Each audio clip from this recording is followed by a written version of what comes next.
He thought the baby his ex-girlfriend was carrying at the train station belonged to another man, until Daniel Hayes noticed those unmistakable blue eyes, secretly tested a dropped pacifier for DNA, and discovered he'd been a father for 14 months without knowing because his assistant Evelyn had framed Megan for corporate espionage to destroy their relationship and hide her own crimes. The 99% paternity match arrived the same day Daniel found bank records proving Evelyn had taken $225,000 from his competitors to plant evidence, forge emails, and make sure Megan, who was 2 months pregnant at the time, looked guilty of betraying the man she loved, while the real betrayal was happening 3 floors above in Evelyn's apartment using the same building address to frame an innocent woman. When Daniel finally showed up at Megan's door holding the DNA report and begging for a chance to meet his son, she let him in with one warning. "You called me a liar, threw me away, and missed Noah learning to smile because you chose to believe forged evidence over the woman carrying your child. So if you hurt him or walk away again, I'll make sure you never see him again." And then she led him to a bedroom where a 14-month-old boy in dinosaur pajamas looked up at the stranger kneeling beside him, smiled with dimples that mirrored Daniel's own, and reached out tiny hands that Daniel was terrified to hold because he'd already proven once that he didn't deserve them. Hey, lovely viewers, before we dive deeper, please subscribe, like, and tap the bell. It's the best way to support our work and make sure you never miss a new romantic story. Thank you. Let's continue. Snow fell like whispered secrets across Platform 9. Daniel Hayes stood under the amber lights checking his watch, expensive suit doing nothing to warm the cold that had settled in his chest 2 years ago. Then he saw her. "Megan?" The word escaped before he could stop it. She froze mid-step, the baby in her arms startling at her sudden tension. Their eyes met through the falling snow, 2 years of silence collapsing into a single, impossible moment. "Why are you here alone?" Daniel's voice cracked despite his attempt at control. "With a baby? Did something happen? Are you—" "I'm fine." Megan's interruption was sharp, defensive. She clutched the baby tighter, a maroon coat wrapped around them both like armor. "I'm happy. Daniel, I have everything I need. I'm the happiest I've ever been." "Are you?" He took a step closer, snow crunching under expensive shoes. "Because you look—" "What? Tired? Struggling?" Her laugh was bitter. "Is that what you came over here to say? That I look like I'm not managing?" "That's not, Megan. I just want to know if you're okay. I've thought about you every day. I've worried." "Worried?" Her voice rose and the baby whimpered. She swayed gently, shushing him, before turning back to Daniel with eyes that burned. "You wanted me to be okay? You had 2 years to check." 2 years, Daniel. Not a single message, not one call, not one attempt to hear my side of what happened. And now you want to know if I'm okay? I tried to explain back then. No. She stepped back as he reached for her. You had countless opportunities to listen to me. Every voicemail I left, every email I sent, every time I stood outside your office building hoping you'd just look at me. But you chose pride. You chose to believe I betrayed you without giving me a chance to defend myself. The train whistle echoed across the platform. "Megan, please, just 5 minutes. Let me tell you what I found out. Evelyn, she's the one who—" "Evelyn?" Megan's eyes widened then hardened. "You finally figured it out. 2 years too late, Daniel. I'm not your concern anymore. I have a life now, a new life. This baby—" She looked down at the child bundled against her chest. "This is my family now."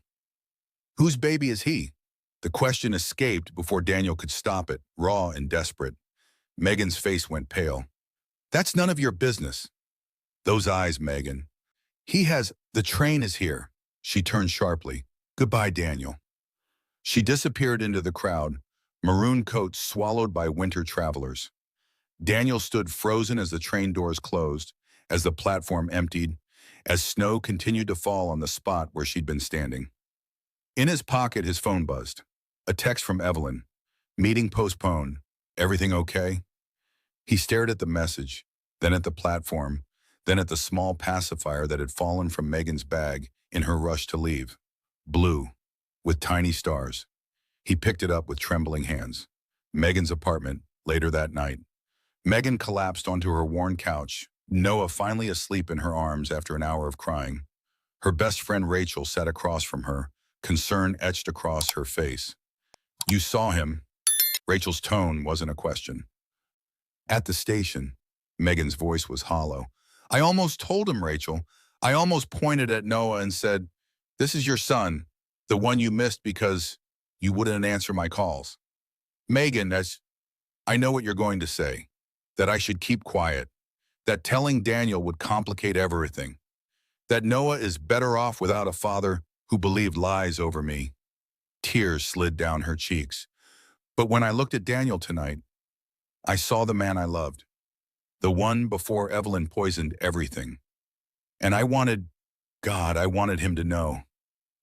Rachel knelt beside her. If you tell him, everything changes. Your peace, Noah's stability, your ability to move forward. I know. Megan looked down at Noah's sleeping face. But he has Daniel's eyes, Rachel. His smile. Every day I see the father who doesn't even know he exists. Her phone buzzed. Unknown number. I found your pacifier. Can we please talk? Megan deleted the message, but her hand shook. Daniel's penthouse, same night. Daniel sat in darkness, city lights stretching below his floor-to-ceiling windows. The pacifier sat on his desk like evidence at a crime scene. His assistant, Evelyn Cross, appeared in the doorway, designer heels clicking against marble. You're working late, she observed, voice carefully casual. Everything go okay at the station? Daniel's jaw tightened. Why do you ask? I saw you leave in a hurry, thought maybe a business emergency. I saw Megan. Evelyn went still, just for a second, just long enough for Daniel to catch it. Megan Lawson? Your ex? She laughed lightly. That must have been awkward. Did she introduce you to her new family? She had a baby. Daniel turned to face her fully. How did you know she had moved on? I assumed. It's been 2 years, Daniel. People move on. But you said new family, specifically. How did you know? Evelyn's smile faltered. Lucky guess? Daniel stood, crossing to his safe. He pulled out a folder he'd been reviewing for weeks. Bank transfers, forged emails, security footage timestamps that didn't match. The evidence that had started cracking Evelyn's perfect frame job. Tell me about Megan's supposed betrayal, he said quietly. Tell me again how you discovered she sold my company secrets. Daniel, we've been through this. Tell me why the address that sent those files traced back to your apartment building. Evelyn's mask cracked completely. You've been investigating me? I've been investigating the truth. He stepped closer. Did you frame her? Yes or no? Silence stretched between them like a chasm. Finally, Evelyn laughed, cold, bitter, unrepentant. You always saw her as perfect. I only showed you the truth you wanted to believe. That people like her don't belong in your world. Get out of my office. Daniel's voice was ice. You're fired. And if I find out you knew about that baby... The baby? Evelyn's eyebrows rose. Why would I know anything about Megan's baby? But her eyes said otherwise. Daniel's blood ran cold. How long have you known? Evelyn smiled, grabbed her purse, and walked to the elevator. Before the doors closed, she called back. Ask Megan who else knows her secret, Daniel. You might be surprised how many people have been protecting it or planning to use it. Train station. 3 days later, Daniel waited under the same lights, snow falling in the same pattern. He'd been coming every evening, hoping. This time Megan appeared, Noah bundled against the cold, her maroon coat bright against winter white. She saw him immediately, stopped, considered leaving, then walked forward. You've been waiting, she said quietly. Every night. He looked at the baby, really looked. Blue eyes stared back at him with unsettling familiarity. Megan, is he mine? Her silence was answer enough. Daniel's composure shattered. You had my son, and I didn't know. I wasn't there for... For what? Megan's voice broke. His first kick? His birth? The nights I cried because I was terrified and alone? You weren't supposed to be there. Daniel, you made that choice when you believed Evelyn over me. I was wrong. You were cruel. Tears froze on her cheeks.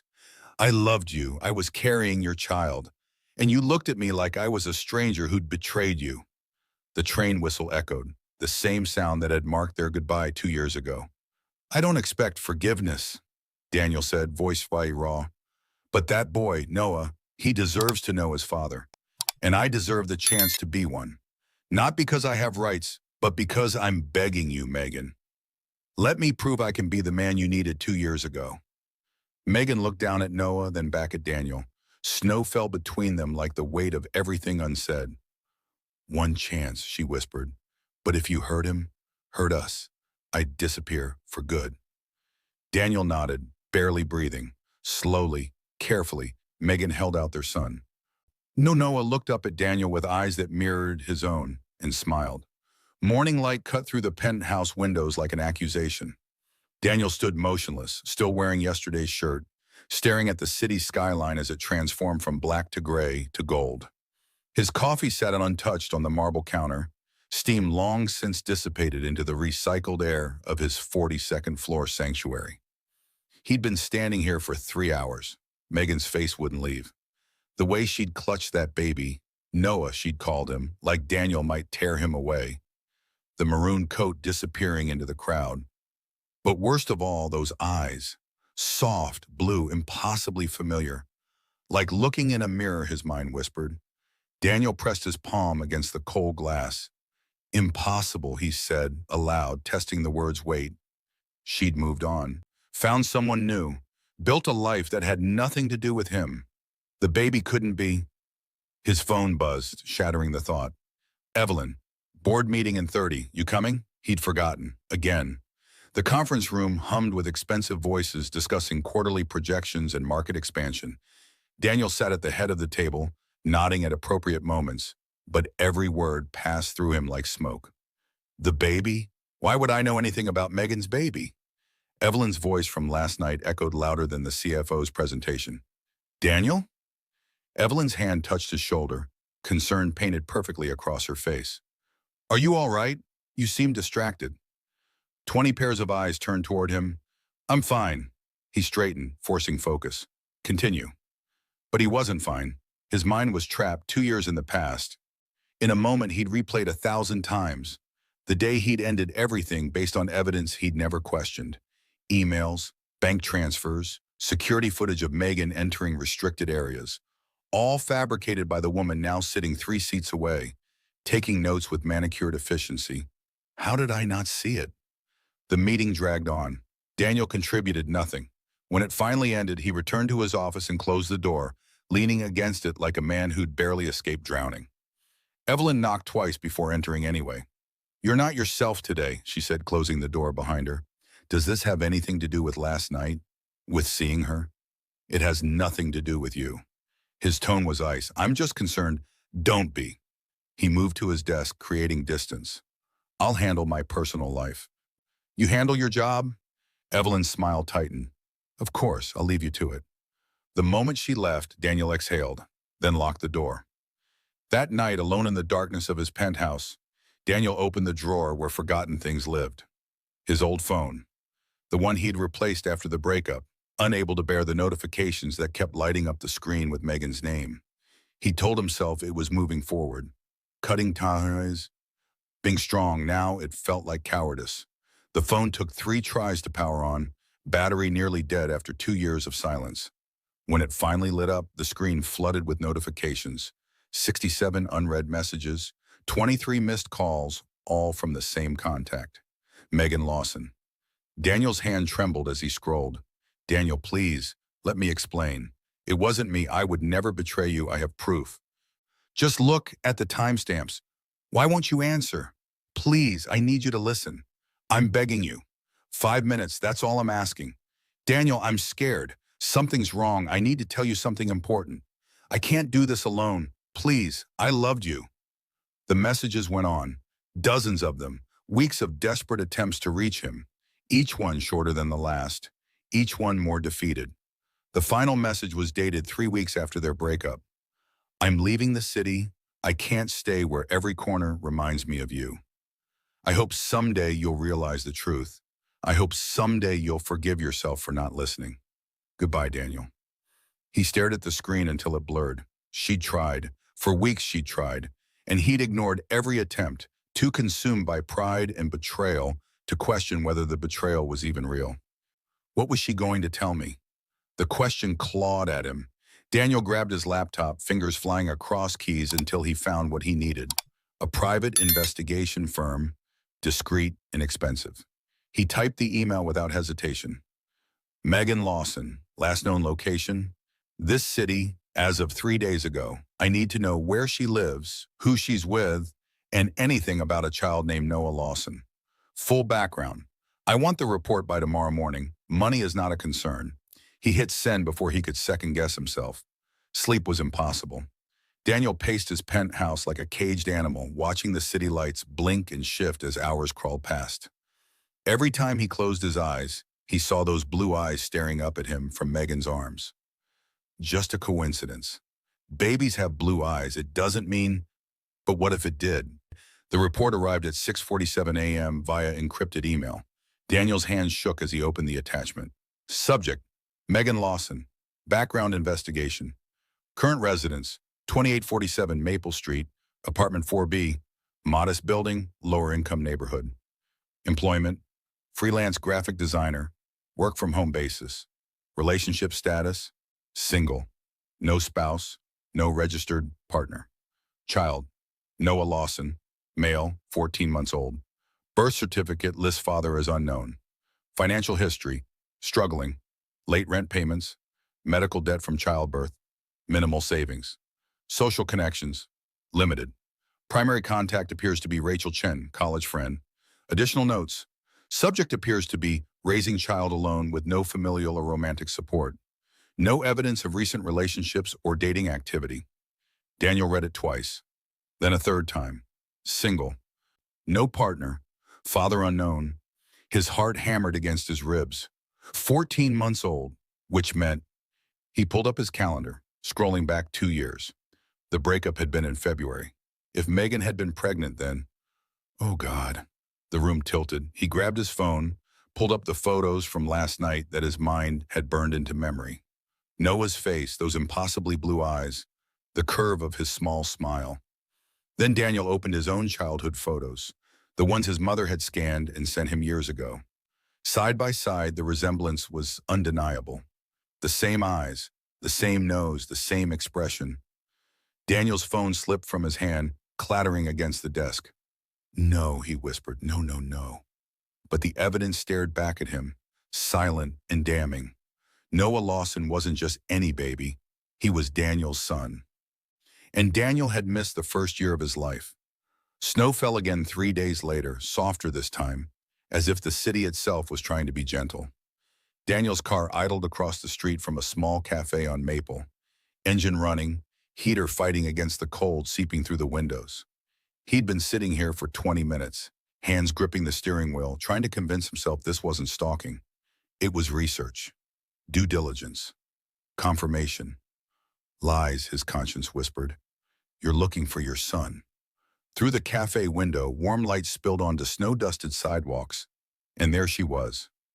Megan sat at a corner booth, Noah strapped into a high chair beside her. She wore a cream sweater, soft, worn at the edges, and her hair fell loose around her shoulders the way it used to when they'd spend Sunday mornings in bed. The world forgotten. Daniel's chest tightened. She was laughing. Soft, genuine laughter as Noah reached for the spoon in her hand, mashed banana smeared across his cheeks. She guided it to his mouth with practiced patience, making airplane noises that Daniel couldn't hear but could imagine perfectly. The smile on her face was the same one he remembered, bright, unguarded, pure. But her eyes told a different story. Even from this distance, even through glass and falling snow, Daniel could see the exhaustion carved into the delicate skin beneath them. The way her shoulders carried weight they shouldn't have to. The quiet tiredness of someone who'd been surviving alone for too long. I did this to her, he thought. I made her carry this alone. Noah grabbed the spoon, flinging it across the table. Megan caught it midair with reflexes that spoke of endless practice, laughing again as she wiped his face with a napkin. Then she kissed his forehead, tender, protective, full of love so fierce it hurt to witness. Daniel's vision blurred. He'd imagined so many versions of what Megan's life might look like after she left. Happy, usually, married to someone better, living in a house with a white fence and a partner who knew how to listen. He'd never imagined this. Her alone in a corner cafe, feeding their son with secondhand patience while the world moved on around them, unaware of the quiet miracle happening in Booth 7. When Megan finally packed up, gathering Noah's scattered toys, folding his blanket, shouldering a diaper bag that looked like it had survived a war, Daniel straightened in his seat. She pushed through the cafe door. Noah bundled against her chest in a carrier and turned left down the street. Daniel waited 30 seconds, then followed. She walked through narrow streets Daniel didn't recognize, blocks that hadn't existed in the version of the city they'd shared. Old brownstones leaned against newer apartment buildings, corner stores with hand-painted signs, laundromats where people pressed their faces against fogged glass, waiting for dryers to finish. This was a different world from the one they'd built together. Penthouses and gallery openings and restaurants where reservations required months of planning. This was survival. Megan stopped in front of a 4-story building with chipped paint and a broken intercom. She buzzed herself in without hesitation, disappearing into the dim hallway beyond. Daniel parked 3 buildings down and stared. Apartment 4B. That's what the report had said.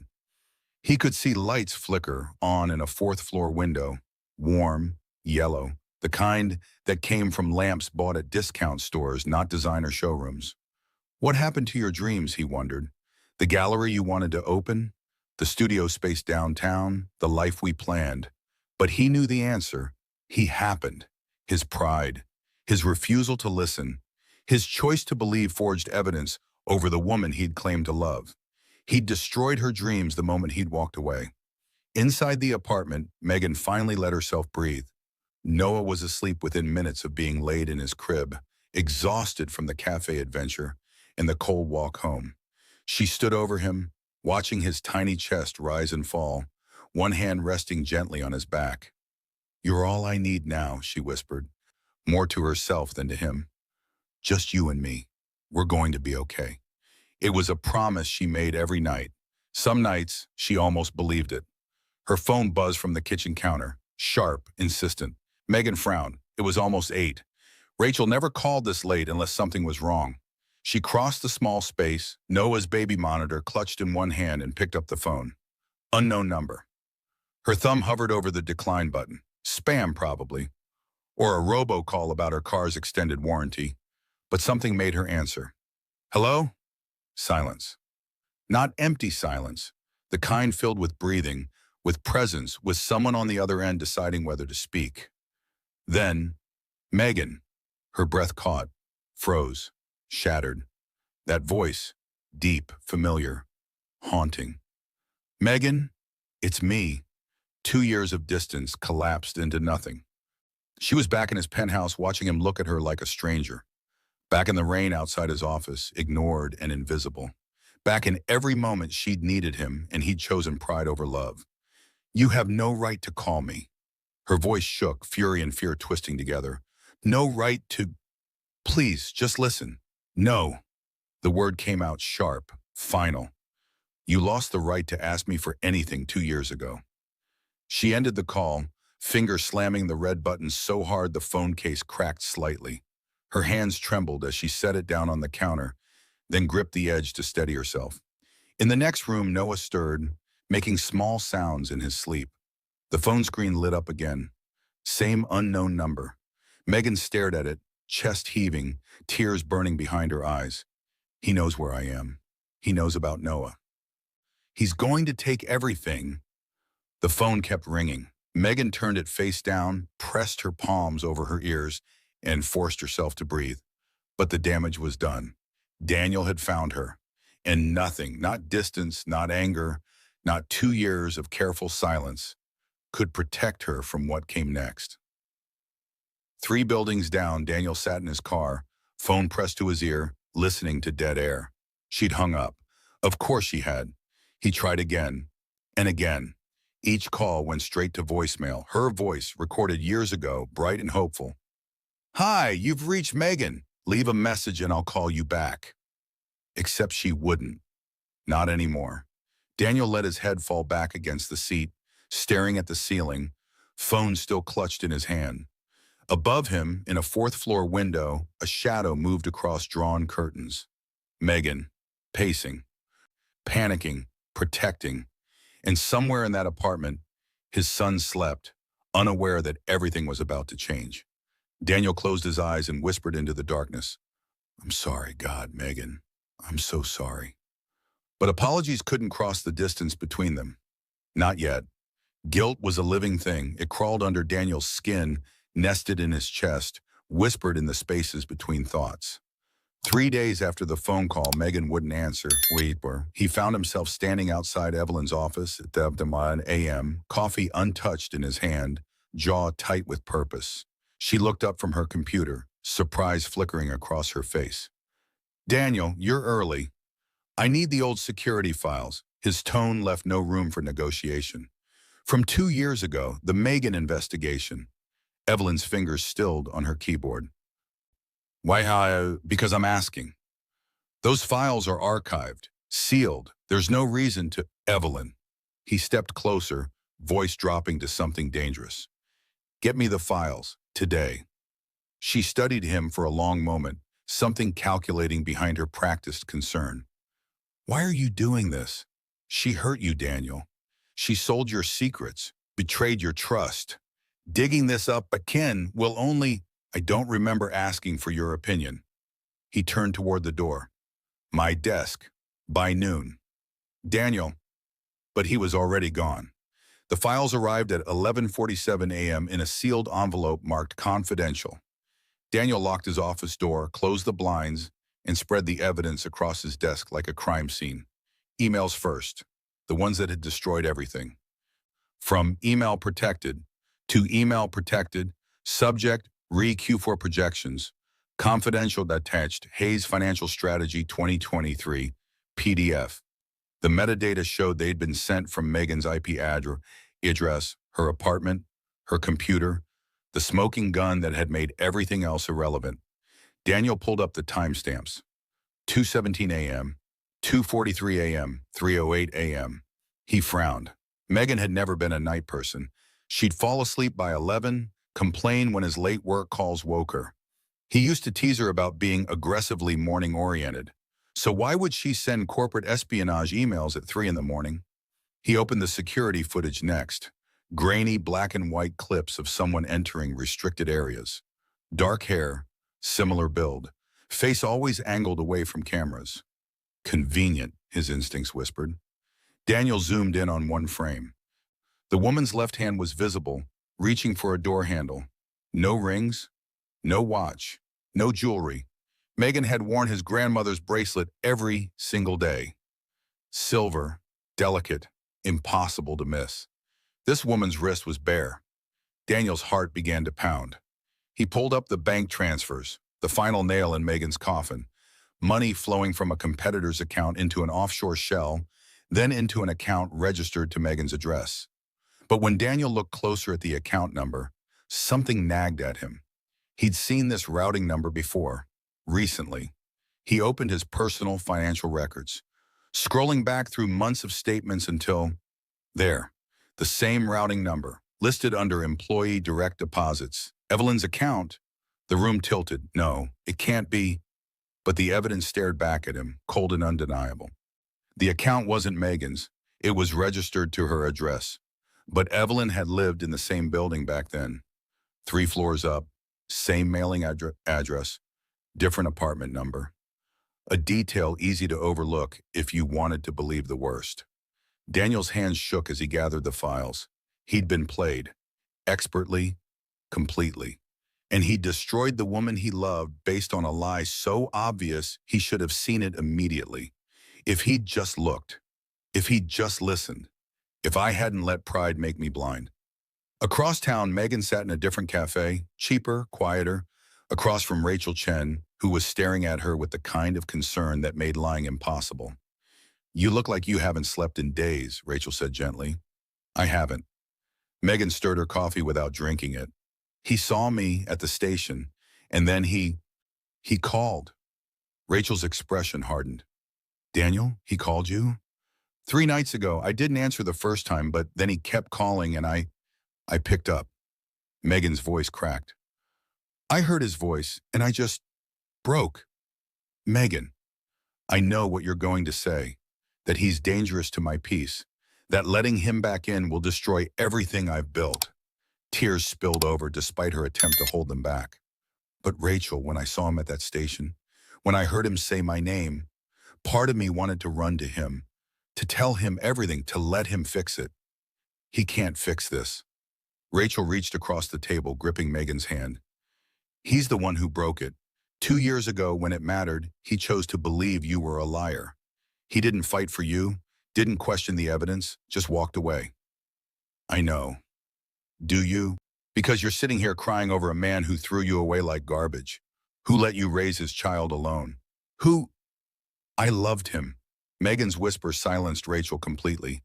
I still do, and I hate myself for it. Rachel's anger softened into sadness. Oh, honey. Noah asks about his father sometimes. Well, not really asks. He's too young, but he points at other kids with their dads at the park, and I see the question in his eyes. Megan wiped her face roughly. What am I supposed to tell him? That his father is a good man who made a terrible mistake? Or that his father is the reason we live in a tiny apartment and I work 3 jobs to afford diapers? You tell him the truth when he's old enough to understand it. And what's the truth, Rachel? That I loved a man who didn't love me enough to listen? The question hung between them, unanswerable. Night fell like a curtain. Daniel drove through streets he'd once known by heart. The restaurant where they'd celebrated her gallery acceptance. The park where they'd walked on Sunday mornings. The bookstore where she'd spend hours browsing while he pretended to be patient. Every corner held her ghost. His phone sat in the passenger seat. Megan's number pulled up, but not dialed. He'd tried calling again and again, all blocked now. She'd shut him out completely. I deserve this, he thought, every bit of it. His pride had once made him untouchable, invincible. The kind of man who commanded boardrooms and building empires and never questioned his own judgment. Now it just made him alone. Daniel pulled over near the train station, the same platform where this had all begun to unravel. Snow fell steadily, covering the ground in white that looked pure until you remembered what lay beneath.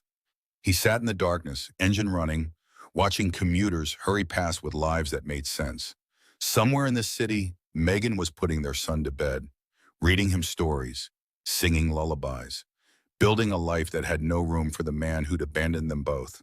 And Daniel was here, alone, finally understanding what he'd lost. But understanding came too late for some things. His phone buzzed. A text from an unknown number. Still digging into the past, Daniel? Be careful. Some truths are more dangerous than lies. Brown's E.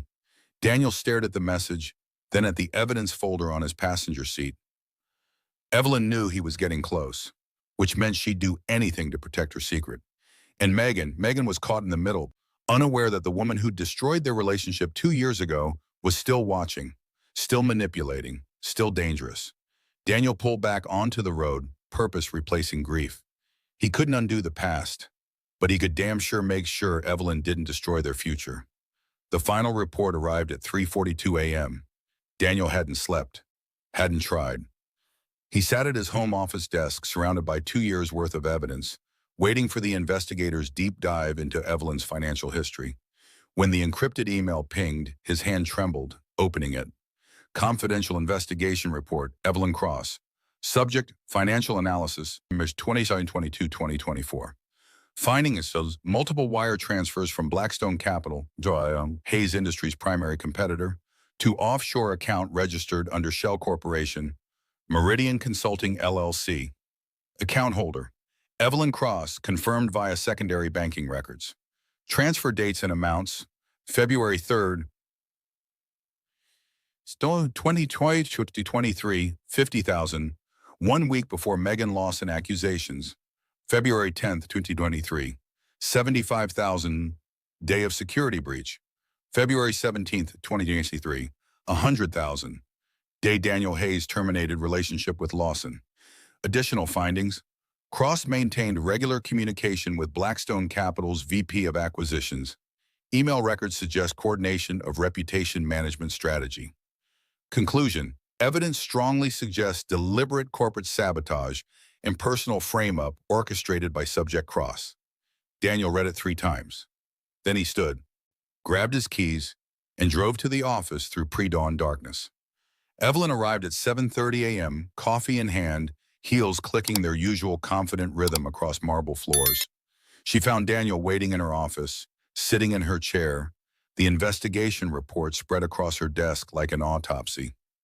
Her smile faltered. "Daniel, what are you—" "Sit down." Something in his voice made her obey. She lowered herself into the guest chair, her own guest chair, and set her coffee down with careful precision. Daniel slid the first bank statement toward her. Blackstone Capital, $50,000. February 3rd, 2 years ago. Evelyn's face remained perfectly neutral. "I don't know what—" "Don't." His voice was quiet, lethal. "Don't insult me by lying now." He slid another document. 75,000. The day the security breach was discovered. The day you brought me the evidence against Megan.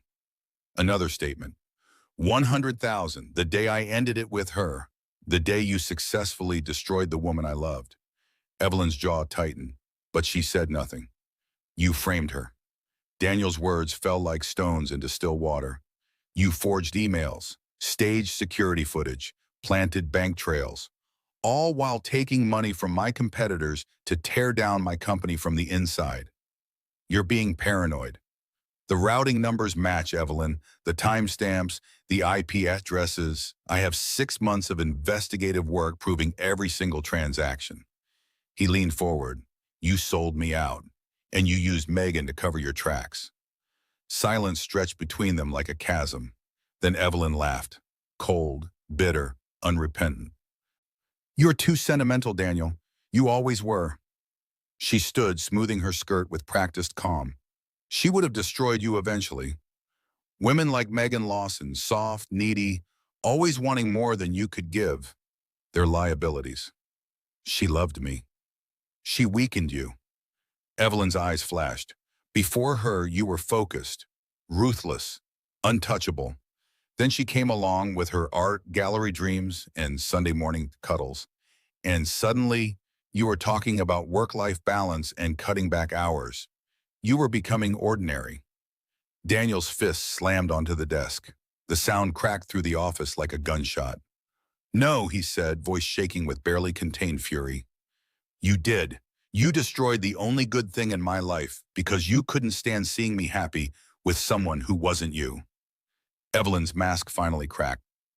"I built this company with you. I worked beside you for 7 years while she showed up to charity galas in borrowed dresses and smiled for cameras. I earned my place. She earned nothing. Except my love, which you couldn't buy, so you destroyed it. I freed you from it." Daniel stood, gathering the evidence with shaking hands. "You're fired, effective immediately. Security will escort you out within the hour. If you set foot in this building again, I'll have you arrested. You can't prove—" "I can prove all of it." He met her eyes, cold, final. "And if you try to fight this, I'll make sure every detail becomes public record. Your career, your reputation, everything you value will burn the way you burned my relationship." Evelyn's face went white. Daniel walked to the door, then paused without turning. "She was pregnant. When you framed her, did you know?" Silence. "Did you know I have a son I've never met because of what you did?" "Daniel." But he was gone, leaving Evelyn alone in an office that would no longer be hers by sunset. Across town, dawn light filtered through thin curtains in a 4th-floor apartment. Megan stood beside Noah's crib, watching him sleep, humming a lullaby her mother used to sing, the same one she'd hummed through morning sickness, through labor, through 1,000 sleepless nights when being alone felt like drowning. Noah's eyes fluttered open, blue, impossibly blue, the exact shade of his father's. "Good morning, baby," Megan whispered, lifting him into her arms. He nestled against her chest, tiny fist curling into her shirt, and she felt her heart break and mend simultaneously the way it did every morning. "I still love him," she thought, the admission tasting like betrayal. "After everything, I still love him." She remembered the day it ended, Daniel's penthouse. His face carved from ice as he'd laid out the evidence. Emails she'd never sent, money she'd never received, betrayal she'd never committed. "I don't trust you," he'd said. Not shouted, not accused, just stated it like a fact, like the sky being blue or water being wet. Those 4 words had broken something in her that still hadn't healed. She'd tried to explain, begged him to listen, but pride had made him deaf and fear had made her too desperate. And by the time she'd realized there was no reaching him, she was already 2 months pregnant and completely alone. Noah grabbed her finger, babbling sounds that would someday be words. Megan smiled through tears. "You look just like him." "You know," she whispered, "same eyes, same stubborn chin, same little wrinkle between your eyebrows when you're concentrating." Every time she looked at her son, she saw the man who'd walked away, the ghost of the love that had destroyed her, the reminder that some wounds never truly closed. They just learned to live beneath the surface, aching with every breath. Noah giggled, oblivious to his mother's pain, and Megan held him tighter, whispering promises into his soft hair. "We're going to be okay. Just you and me. We don't need anyone else." But in the quiet of her heart, where truth lived even when lies were easier, she knew. She needed Daniel, had always needed him, would probably always need him. And that was the cruelest truth of all. Because needing someone who destroyed you felt like drowning while everyone told you to just breathe. Outside, snow began to fall again, and somewhere across the city, Daniel sat in his car, evidence of Evelyn's betrayal clutched in his hands, finally understanding the magnitude of what he'd lost. But understanding didn't undo the damage, and truth didn't heal the wounds caused by believing lies. Some things, once broken, stayed broken, no matter how badly you wanted to piece them back together. Daniel returned to Platform 9 3 nights in a row. He told himself it wasn't obsession, just persistence, determination. The same quality that had built his empire, now focused on a single impossible goal, seeing her again. The first night he waited until the last train departed at 11:47 p.m. The platform emptied. She never came. The second night he arrived earlier, 6 p.m., when commuters flooded the station like a tide.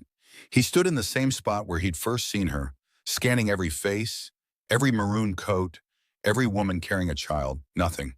By the third night, doubt crept in. Maybe she'd changed her route. Maybe she sensed he was looking. Maybe. Then he saw her. 7:23 p.m., the downtown train disgorged its passengers, and there she was. Maroon coat, Noah bundled against her chest in the carrier, diaper bag slung over one shoulder. She looked exhausted, beautiful, unreachable. Daniel's heart stopped, then restarted at double speed.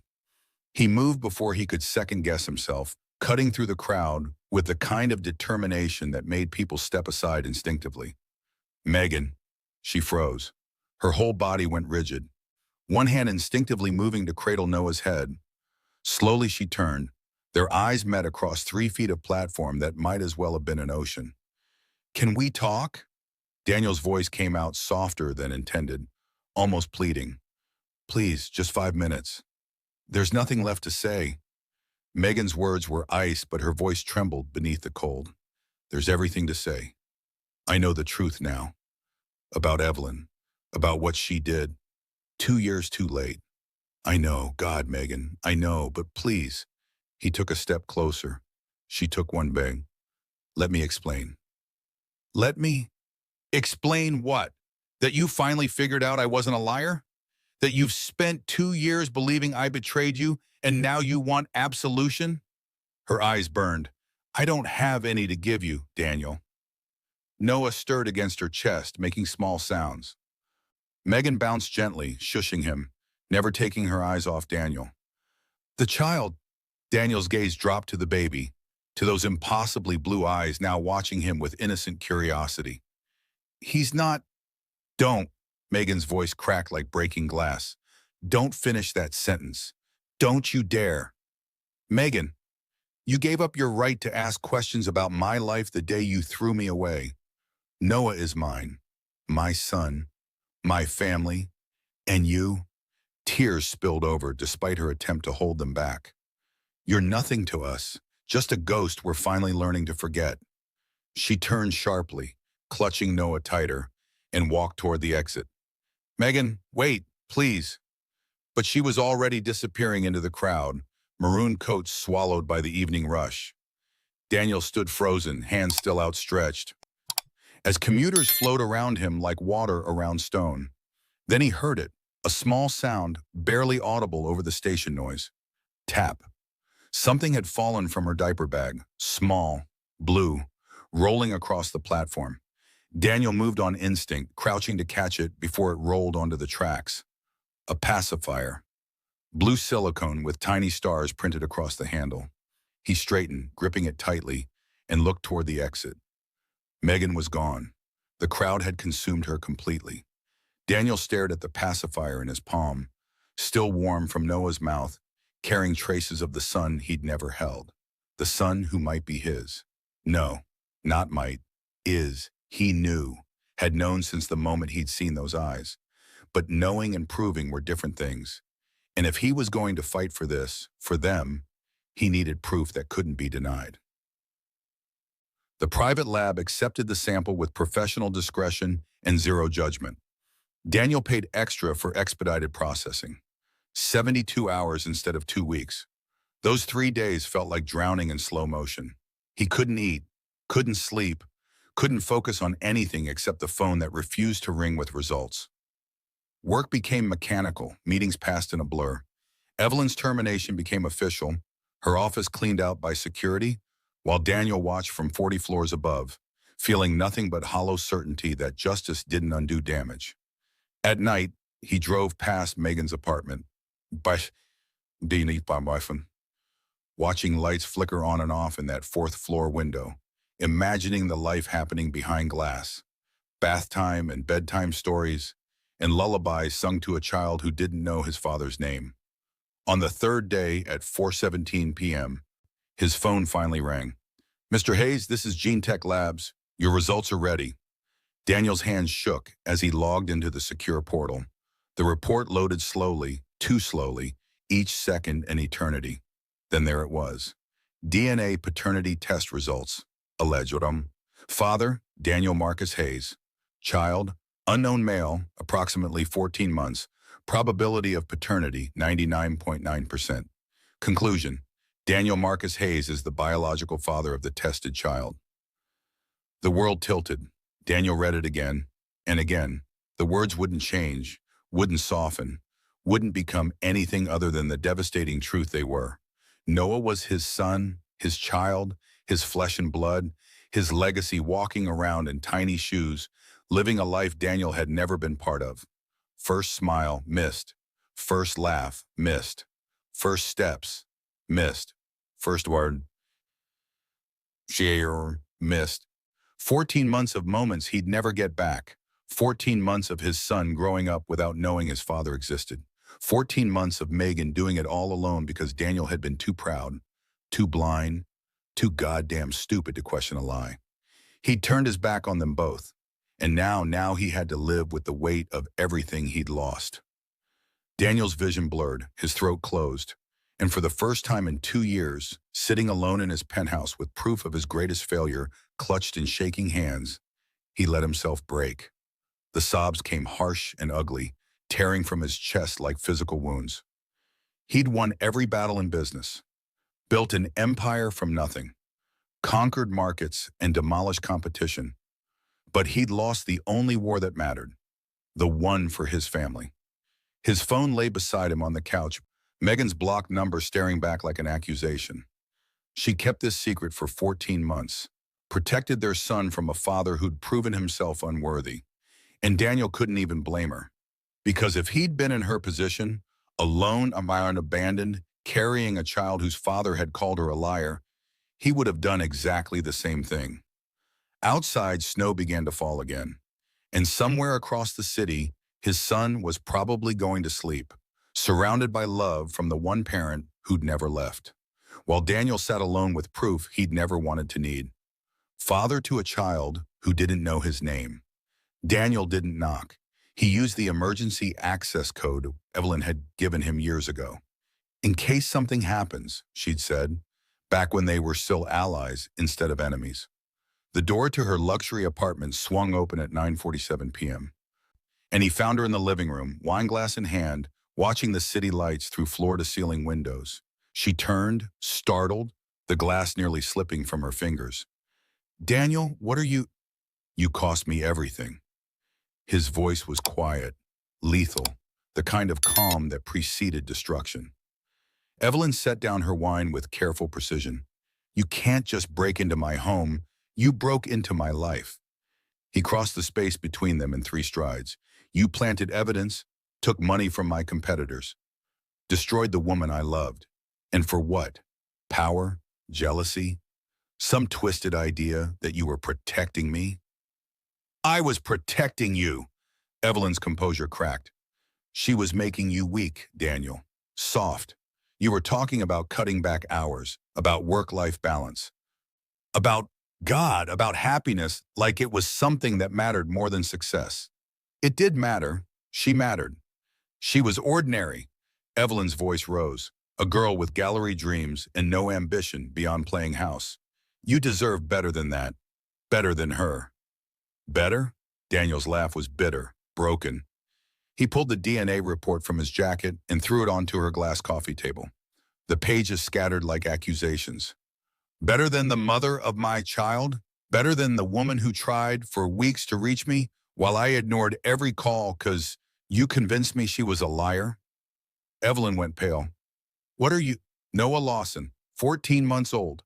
The baby you probably knew about and said nothing." Daniel's hand shook. "You didn't just cost me a relationship, Evelyn. You stole my son's first year, his first smile, his first steps, every moment I can never get back." "Daniel, were you ever going to tell me, or were you just going to let me find out on my own while you pretended you'd done me a favor?" Evelyn stared at the DNA report, then at Daniel, something flickering behind her eyes that might have been guilt if she were capable of feeling it.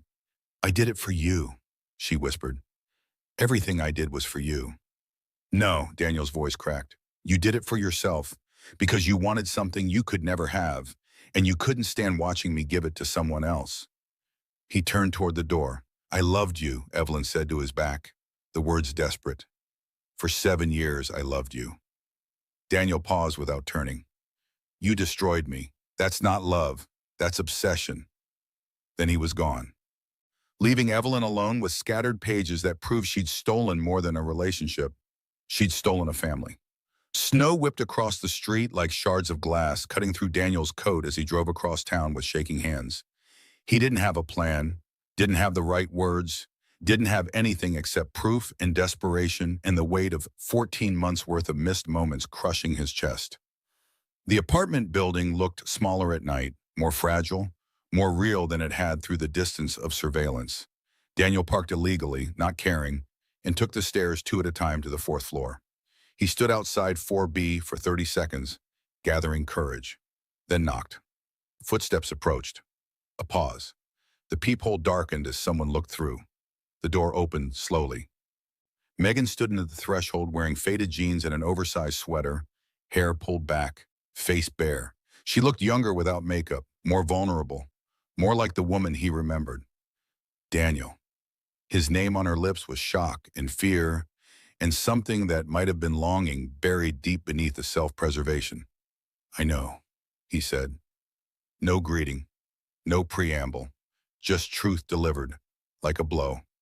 "Noah is my son." Megan's face went white. She gripped the door frame, knuckles bloodless. "How?" "The pacifier. I ran a DNA test." Daniel's voice cracked. 99.9% match. "He's mine, Megan. Our son." She turned away, one hand pressed to her mouth, shoulders shaking with silent sobs. "You had no right." "I had every right." The words came out harsher than intended. Daniel forced himself to breathe, to soften. "I had the right to know I was a father, that the woman I loved was carrying my child when I threw her away. I tried to tell you." Megan's voice was broken glass. "For weeks I tried. Every voicemail, every email, every time I stood outside your office in the rain hoping you'd just look at me. But you wouldn't listen. You chose pride over truth. I know. You called me a liar, a thief, Her voice failed completely. I know. Daniel stepped into the apartment, closing the door behind him. And I'm sorry. God, Megan, I'm so sorry. But I'm here now. I know the truth about Evelyn, about what she did, about... He gestured helplessly toward the bedroom where Noah slept. About him. Megan wrapped her arms around herself, a defensive posture that said, "Don't come closer," louder than words ever could. Sorry doesn't give me back the labor I went through alone. The nights I cried myself to sleep wondering how I'd afford diapers. The first time Noah smiled and I had no one to share it with. Tears streamed down her face. Sorry doesn't undo 14 months of you not being there. I know. Then what do you want, Daniel? Forgiveness? Absolution? A chance to play daddy now that it's convenient? I want... His voice broke. I want to know my son. I want to be there for his tomorrows, even though I missed all his yesterdays. I want... He stopped, swallowed hard. I want you to let me try to fix what I broke. Megan stared at him, tears and fury and heartbreak warring across her face. You can't fix this, she whispered. Some things once broken, stay broken. They stood in silence, 3 feet apart. Years of hurt pressing between them like unspoken apologies neither knew how to voice. From the bedroom, a small sound, Noah stirring in his crib. Both parents turned toward it instinctively. He has your eyes, Megan said quietly, your smile, your stubborn chin. She looked back at Daniel. Every day I see you in him, and every day it breaks my heart all over again. Daniel's vision blurred. Let me meet him. Please, just once. I won't ask for more if you don't want me to. Just let me see my son. Megan closed her eyes, a single tear tracking down her cheek. One chance, Daniel. That's all you get. If you hurt him, if you walk away again, I won't. I'll make sure you never see him again. Do you understand? I understand. She turned toward the bedroom, then paused. He's sleeping. You can see him, but we're not done talking. Not by a long shot. I know. And Daniel followed her toward the room where his son slept, heart hammering, knowing that everything, well, depended on what happened next. Daniel had imagined this moment 1,000 times in the 3 days since learning the truth, but nothing prepared him for the reality of it. Noah stood in the center of the small living room, one hand gripping the edge of the coffee table for balance, the other clutching a stuffed elephant that had seen better days. He wore dinosaur pajamas, blue with tiny green T-Rexes marching across the fabric, and his hair stuck up in wild directions that no amount of smoothing could tame. He looked exactly like Daniel's childhood photos. The same unruly hair, the same determined expression, the same blue eyes that seemed to take in everything with startling intelligence. My son, Daniel thought, and the words felt surreal even as truth. Noah let go of the table, brave, reckless, and took 3 wobbling steps toward a toy truck before gravity won. He landed on his bottom with a soft thump and immediately burst into laughter instead of tears. The sound filled the apartment like sunlight breaking through clouds. Daniel's chest tightened so hard he could barely breathe. He's fearless, Megan said quietly from her position by the kitchen counter, arms crossed, posture defensive. Falls constantly, never cries unless he's actually hurt, just gets back up and tries again. Like you. The words escaped before Daniel could stop them. Megan's jaw tightened, but she didn't respond. Noah spotted the stranger on the couch, Daniel, sitting perfectly still, terrified of moving too fast and scaring him, and tilted his head with curious interest. Then he smiled, dimples appearing in both cheeks, and Daniel felt something in his chest crack open. Hi, Noah said. Not quite a word, more of an enthusiastic sound, but close enough. Hi, buddy, Daniel whispered back, voice thick. Noah grabbed his elephant, toddled 3 steps forward, fell again, laughed again, and continued his determined journey across the carpet until he reached Daniel's knees. He held up the elephant like an offering. Daniel took it with shaking hands. Thank you. This is a very nice elephant. Noah beamed, then patted Daniel's knee with one small hand before turning and toddling back toward his toys. The silence that followed felt heavy with everything unsaid. Daniel watched his son play, stacking blocks, knocking them down, laughing at the destruction, and felt the full weight of what he'd lost settle over him like snow. I missed everything that mattered, he said finally, not looking at Megan. His first smile, his first laugh, the first time he stood up or said something that sounded like a word. His voice cracked. I missed him learning to trust the world. And I can't get that back. Megan's reflection in the window showed her wiping at her eyes. But if you'll let me, Daniel continued, turning to face her now, I want to be here for everything that comes next. First real words, first day of school, first time he falls and actually needs someone to pick him up. He paused. I want to be there, Megan, not because I deserve it, but because he deserves a father who shows up. Megan studied him for a long moment, defenses warring with something that looked dangerously like hope. You think it's that easy? Her voice was quiet but sharp. You don't just step back into a life you abandoned. You don't just decide one day that you're ready to be a father and expect everything to fall into place. I know it's not easy. Do you? She moved closer, anger and hurt radiating from her like heat. Do you know what it's like to go through labor alone, Bob? To hold your newborn for the first time and realize there's no one there to share it with? To spend every night terrified you're doing everything wrong because you have no one to tell you it's okay? No, Daniel's voice was raw. I don't know, I'll never know, and I'm sorry, so goddamn sorry, that you had to do all of that alone. But I'm here now, Megan, and I'm not asking to replace what you've built. I'm not asking to take over or fix things or be the hero who swoops in after you've done all the hard work. Then what are you asking for? Daniel stood slowly, closing the distance between them until only 2 feet separated them, close enough to feel her warmth, far enough to respect her space. I'm asking to share your strength, he said quietly. Not replace it, not diminish it, just be beside it. Let me carry some of the weight you've been carrying alone. Let me be the person I should have been 2 years ago. Megan's eyes welled with tears she refused to let fall. And what happens when it gets hard? When Noah has a tantrum in the grocery store or gets sick at 3 a.m. or needs someone who actually knows what they're doing? Then I learn, I mess up, I ask for help. Daniel's voice steadied with certainty. I show up anyway. Every single time because that's what fathers do. What I should have done from the beginning. The silence stretched between them like a bridge, fragile, uncertain, but there. Finally, Megan whispered, then prove it. Daniel nodded, throat too tight for words. He turned back to where Noah was attempting to stack blocks higher than physics would allow.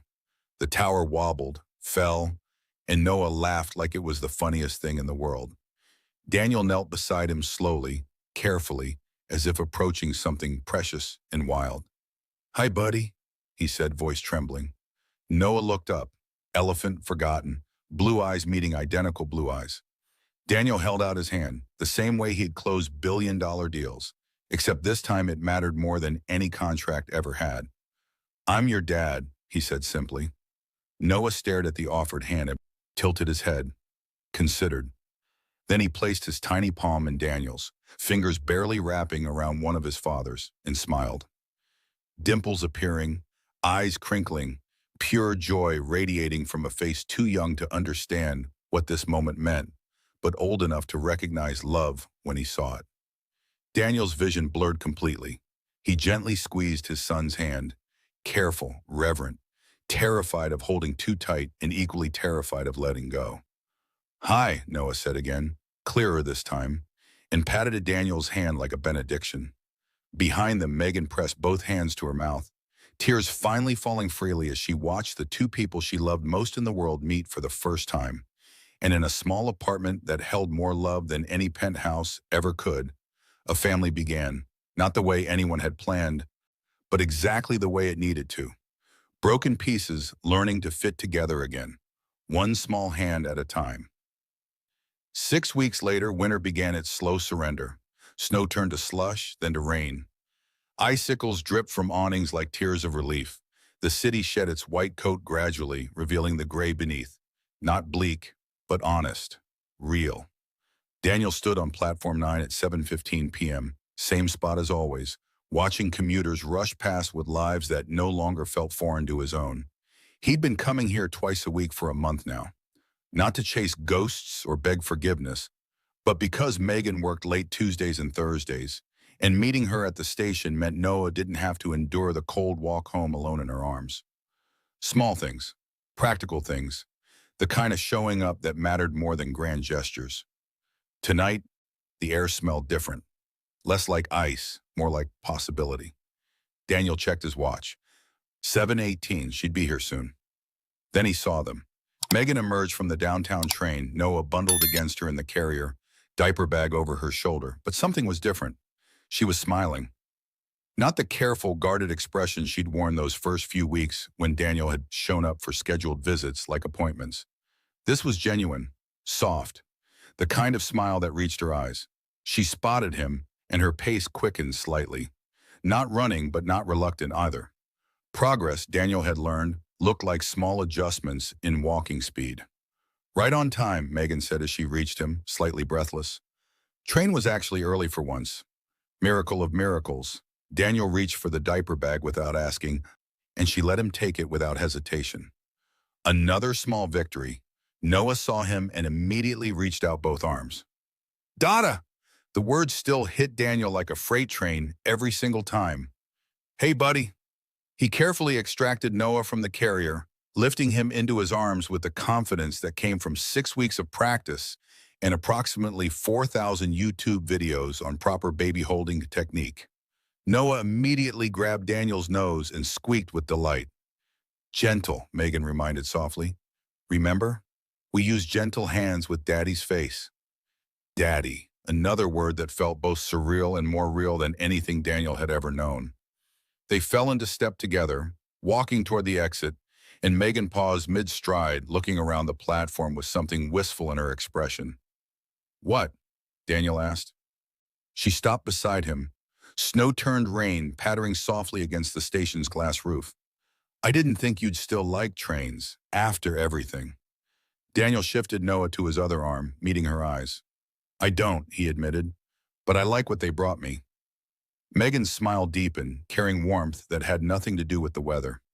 They stood side by side, watching the platform slowly empty, the train hissing as it prepared to depart again. Around them, the station hummed with the ordinary magic of people going home, to families, to lovers, to lives that continued despite winter's best attempts to freeze them solid. The sound of an arriving train echoed through the station like a heartbeat. Megan turned to Daniel, something vulnerable flickering behind her careful composure. Do you ever think about what we lost? Every day. Daniel's answer was immediate, honest. The years we could have had, the moments we missed, the life we should have been building together while we were too busy being broken apart. Me too. Her voice was barely audible over the station noise. But I also think about what we're building now, Daniel continued, adjusting Noah's weight as the baby grew heavy with approaching sleep. It's not the same as what we almost had. It's messier, harder, built on scar tissue and second chances instead of the clean slate we started with. Is that enough for you? The question carried weight, not accusation, but genuine need to know. Daniel looked at her fully, this woman who'd survived his worst, raised their son alone, and was somehow impossibly giving him another chance despite having every reason not to. It's everything, he said simply, because this time I know what I'm fighting for. This time I'm ready to build what we almost had, but better. Stronger. True. Megan's eyes glistened, but she smiled through the tears. No more running when it gets hard? No more running, ever. No more choosing pride over truth? Never again. Noah stirred against Daniel's chest, making small sounds of contentment that spoke of trust Daniel was still learning to deserve. The train doors opened with a mechanical sigh, releasing another wave of commuters into the evening. Ready to go home? Megan asked softly. Home. Not her apartment or his penthouse, but the space they'd been building together, slowly, carefully, one tentative step at a time. Yeah, Daniel said. Let's go home. As they stepped forward together, Megan, Daniel, and Noah, moving through the same station where everything had fallen apart, and somehow, impossibly, begun to heal, Daniel understood something he hadn't before. Love wasn't about perfect beginnings or fairy tale meetings. It was about showing up after you'd failed, about choosing someone again and again, even when, especially when, it was hard, about building something real from the wreckage of what almost was. They walked through the exit into rain that felt more like baptism than storm, Noah already asleep between them, and Daniel realized he'd spent 2 years grieving what he'd lost. Now, finally, he was ready to celebrate what he'd found. Above them, the station lights flickered and held, the same amber glow that had witnessed their goodbye now illuminating their return. And somewhere in the space between heartbeats, where truth lived louder than lies and love outlasted pain, a single thought lingered. Sometimes fate makes us wait for love, not to punish us, but to teach us what it costs. So when it finally comes home, we know how to keep it. The train pulled away behind them, heading toward other destinations, other stories, other chances. But Daniel, Megan, and Noah were exactly where they needed to be. Together. Finally. Home. The end.